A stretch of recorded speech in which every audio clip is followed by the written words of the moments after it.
Биз Ак Турпак айыл өкмөтүндө жылына 10 000 тоннага чейин күрүч өстүрөбүз. 10 000 тоннага чейинчи. Бирок тилекке каршы ушул мезгилге чейин биздин күрүчтөрдүн эмесини эч кандай эме Кыргызстан эмес, чет мамлекет Тажикстан, Өзбекстан экспортко чыгарып жүрөт да. Кайра эле өзүбүздүн күрүчтүбүздү алып, кайра эле өзүбүзгө кымбат баада айдашып атат эме кылып. Бизде азыр ушул күндө Өзбекстанга килограммы 400 сомго чейин күрүчтөр кирип атат. Ошону биз деле эксперт кылайлы деп 3 жылдан бери Автандил деген бир менин эмем бар, партнерим, таанысаңыздар, уксаңыздар эле керек, биякта көп эмелер билсе керек. Ошол Автандил экөөбүз ушул күрүчтүн эмесинин аркасынан көп түшүп жүгүрүп жүрөбүз. Мына мамлекет тарабынан колдоо кандай десем эми кыйыныраак болуп калды. Анан дагы ушул күрүчкө эле тиешелүү нерсе бизде суу Ак Турпак айыл өкмөтүнө суу, жер бар жогу өтө мындай жакшы атмосферага жайлашкан, мындай эч кандай бир налыш эме жок да. Просто алды сиз реформа кылдым деген жерлер ошо реформаңыз бир багыттуу иштебей атат деп айта алам да. Кандай дегенде ошо сиз азыр мал фермер деп атасыз да. Азыр жөн өкмөттө иштеп отургандар патерге акылуу эле документ кылып фермер болуп алган да.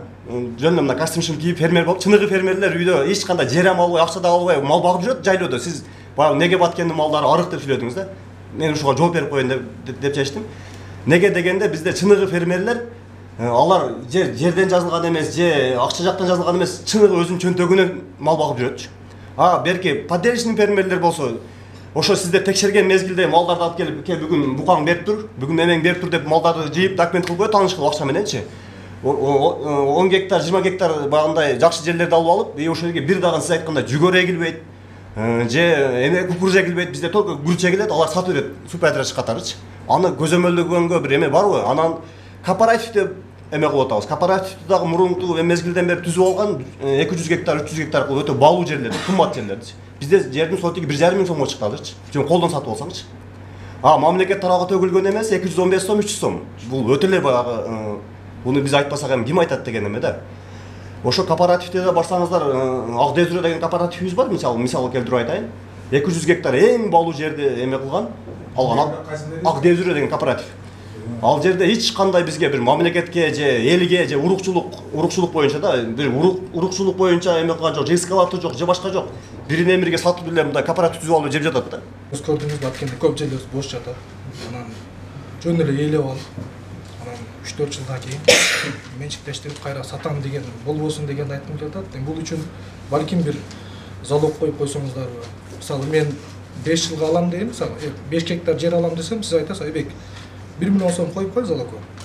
3 жылга. Сен освоить этип, сен айткан жанагы проектин ишке ашырсаң, сага 1 миллионду кайтарып беребиз. А эгерде сен аны кылбасаң, анда кечирип кой." Депозит да, себеби азыр билебиз да, мен Баткенде бардыгы жөн эле ээлеп алат да.